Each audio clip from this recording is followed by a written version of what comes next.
작은 마을의 흙먼지 날리는 거리에서부터 월드컵이 열리는 거대한 경기장까지 축구는 전 세계적으로 열광적인 사랑을 받는 스포츠이지만 그 화려한 축구계의 뒤에는 감춰진 현실이 존재합니다. 절대적인 권력과 거대한 자금이 오고 가며 축구계를 움직이는 것은 회의실에서 결정권을 쥔 비싼 정장을 입은 사람들이었습니다. 그리고 그 정점에 20년 가까이 군림한 사람이 있었으니 바로 제프 블래터입니다.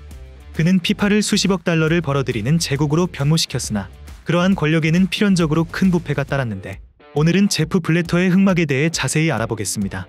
그럼 지금 바로 시작합니다.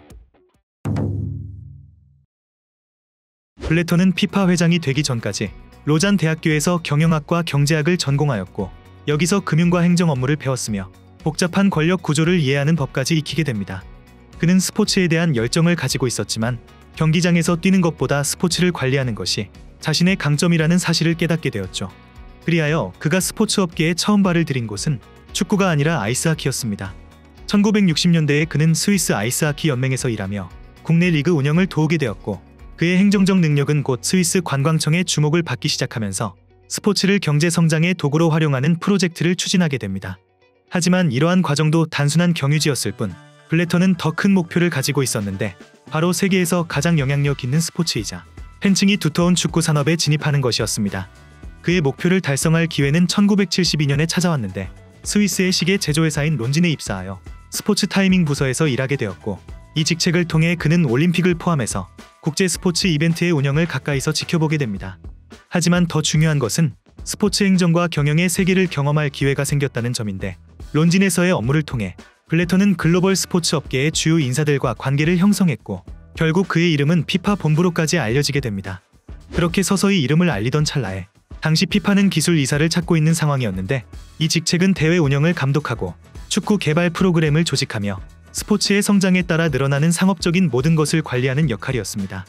당시 피파 회장이었던 주앙 아벨란제는 축구를 단순히 스포츠가 아니라 거대한 비즈니스로 보고 있었는데 블래터도 피파를 상업 제국으로 만들기를 원했으며 스폰서십 및 TV 중계권 등을 통해 막대한 수익을 창출하려는 생각을 가지고 있었죠.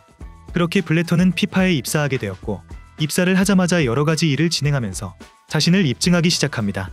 그는 피파의 상업적 입지를 확장하는 데 중요한 역할을 했으며 코카콜라와 아디다스 같은 대기업과의 대형 계약을 성사시키면서 이러한 파트너십은 피파의 주요 수익원이 되었고 그의 비즈니스 감각과 마케팅 능력 덕분에 그는 조직 내에서 필수 불가결한 존재가 되었죠.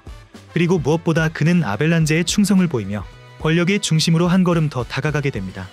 그 결과 블래터는 피파에 입사한 지 불과 6년 만에 피파에서 회장 다음으로 가장 중요한 자리인 피파 사무총장으로 승진하게 되면서 그는 이제 단순한 관리자가 아니라 피파의 일상 운영과 재정 관리 등 여러 곳에 직접 개입하는 위치에 서게 됩니다. 그 후 17년 동안 피파가 어떻게 운영되는지를 철저히 파악하고 피파가 각국의 축구 연맹과 특히 개발도상국에 미치는 영향력을 파악하는 과정에서 돈이 곧 권력이라는 사실을 깨달았고 무엇보다 피파 회장직이야말로 전 세계 축구를 지배할 수 있는 자리라는 점을 깨닫게 됩니다. 그렇게 시간이 흐르고 1990년대 후반이 되었을 무렵 피파는 세계에서 가장 강력한 스포츠 단체로 성장하면서 그들의 재정적 힘은 막강했으며 월드컵은 세계에서 가장 큰 스포츠 이벤트로 자리를 잡았습니다. 당시 피파 회장이었던 아벨란제는 어느덧 80대의 고령의 나이가 되었고 서서히 은퇴를 준비하고 있는 시기가 찾아오면서 이제 피파의 새로운 지도자를 선출하는 선거가 열릴 차례였죠. 블래터는 20여 년 동안 피파에서 경험을 쌓으며 매번 권력을 다질 기회를 엿보고 있었으나 회장 자리를 두고 싸워야 하는 인물이 등장했으니 그 사람은 바로 유에파의 수장이었던 스웨덴 출신의 레나르트 요한손이었습니다. 요한손은 신뢰받는 행정가로 유명했으며 유럽 내에서는 피파를 개혁할 적임자로 평가받았기에 사람들은 요한손이 회장 자리에 오를 것으로 예상했죠. 피파 회장 선거는 엄청 단순했는데 피파의 200개 이상의 회원국 대표들이 투표를 하고 과반수를 차지하는 후보가 승리하는 방식이었습니다. 이렇게 투표는 단순했기 때문에 투표의 뒷면에는 비열한 거래가 벌어지게 되는데 블래터는 어떤 수를 써서라도 선거에서 이기기 위해 일명 돈봉투 뿌리기 작전을 실행합니다. 주로 국제축구계에는 힘이 없지만 당당히 피파에서 한 표를 행사하는 축구 약체 국가들의 대표들을 표적으로 삼았고 요한손을 지지하는 회원국에 대한 투표를 방해하는 등 노골적인 부정선거가 이루어지게 됩니다. 결국 블래터는 111표로 요한손을 누르고 세계 축구계를 장악할 수 있는 회장 자리에 앉게 됩니다. 그렇게 피파 회장으로 당선된 제프 블래터는 축구계의 새로운 시대를 열겠다고 약속했으나 그의 시대는 개혁이 아니라 부패와 논란으로 가득 차게 됩니다.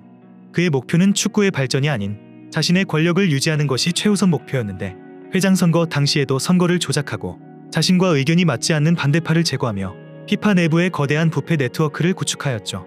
블래터의 피파에서 가장 악명 높은 금융 스캔들 중 하나는 ISL 뇌물 사건으로, ISL은 피파의 주요 마케팅 파트너로 방송권 및 스폰서십 계약을 담당하는 회사였습니다. 2001년 ISL이 파산하면서 이 회사가 피파 임원들에게 1억 달러 이상을 뇌물로 제공했다는 사실이 밝혀졌는데, 피파의 고위 관계자들은 거액의 보너스를 챙겼고 축구 발전을 위해 사용되어야 할 돈은 불투명한 계약과 비자금 계좌로 흘러간 것이었죠. 그렇게 블래터는 피파를 철저히 장악하며 독재적 리더십으로 피파를 운영해 나갔으며, 그는 자신에게 반대하는 사람들을 하나씩 제거하며 마치 피파를 개인 왕국처럼 운영하는 모습을 보여줍니다. 이러한 과정에서 그의 가장 큰 논란 중 하나는 월드컵 개최국 선정 과정이었습니다. 피파는 2018년 월드컵 개최권을 러시아에, 2022년 월드컵 개최권을 카타르에 부여했는데, 카타르는 여름 기온이 50도에 육박하는 작은 국가로 축구 인프라가 거의 없는 나라였기 때문에 이러한 결정은 전 세계적으로 큰 의혹을 불러일으키게 됩니다. 그래서 조사를 해본 결과 피파 관계자들이 수백만 달러의 뇌물을 받고 투표를 조작했다는 정황이 밝혀졌는데, 피파 고위 관계자들이 카타르 관계자들로부터 개인적인 금전적 지원을 받았다는 보고가 나왔고, 일부 관계자들은 카타르를 방문해서 거액의 선물을 받았다는 의혹이 제기되기도 했죠.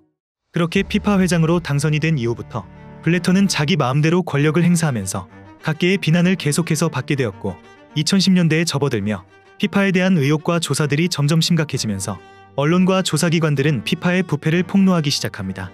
그렇게 5년이라는 시간이 흐르고 2015년 피파에서 축구 역사상 가장 큰 스캔들이 터지게 되면서 미국 FBI와 스위스 당국은 피파의 부패를 밝혀내기 위해 본격적인 수사를 시작했으며, 그 과정에서 고위 관계자들이 체포되면서 블래터의 시대는 종말을 맞이하게 됩니다. FBI가 이들을 체포한 이유는 명확했는데, 뇌물 사기, 돈 세탁 그리고 조직적인 부패 등이 난무했고, 피파 고위 관계자들이 월드컵 개최권과 관련하여 약 2천억 원 이상의 뇌물을 받은 혐의가 드러나게 된 것이었죠. 또한 FBI의 피파 수사는 단기간에 이루어진 것이 아니며 무려 5년 동안 조사가 진행되어 왔었고, 내부 고발자와 금융 추적 그리고 비밀 녹취 등을 통해 증거가 하나씩 모이게 되면서 블래터의 피파를 무너뜨릴 수가 있었습니다. FBI의 수사에서 가장 중요한 역할을 했던 인물은 다름 아닌 피파 내부자였던 척 블레이저였는데, 그는 미국 축구연맹의 집행위원이었으며 피파 내부에서 막대한 부를 축적한 인물이었습니다. 하지만 그가 탈세 혐의로 FBI에 적발되면서 블레이저의 상황은 급변하기 시작했으며, FBI는 블레이저에게 선택권을 주었는데, 감옥에 가거나 내부 고발자가 되어서 피파의 부패를 폭로하는 것 중에서 블레이저는 후자를 선택한 것이었습니다. 그렇게 그는 FBI의 요청에 따라 피파 내부자들과의 대화를 몰래 녹음했고, 이를 통해 피파가 얼마나 깊이 부패했는지를 보여주는 증거를 확보하였죠. 그렇게 블래터의 피파가 무너지고 피파는 다시 한번 개혁을 약속하면서 현재까지 회장직을 맡고 있는 잔니 인판티노를 선출했으며, 그는 피파를 개혁하고 투명성은 높이겠다고 선언했으나 지금까지 피파는 달라진 모습을 보여주지 못하고 있습니다. 블래터가 떠난 후에도 월드컵 개최권과 관련된 논란은 계속되었고, 피파 내부의 권력 구조도 크게 변하지 않은 상황입니다. 이렇게 지금까지 블래터의 흑막에 대해 알아보았는데, 블래터의 시대는 막을 내렸지만 그의 유산은 여전히 축구계를 지배하고 있는 상황입니다. 피파는 여전히 막대한 재정을 관리하고 있으며 그 과정에서 부패의 위험은 완전히 사라지지 않았는데, 과연 피파는 앞으로 정말 변할 수 있을지, 아니면 블래터의 부패가 만든 시스템이 여전히 축구를 지배할지, 여러분들은 피파의 미래에 대해 어떻게 생각하시나요? 댓글로 많은 의견 남겨주시면 감사하겠습니다. 그럼 이번 영상은 여기서 마치며 지금까지 에띵이었습니다.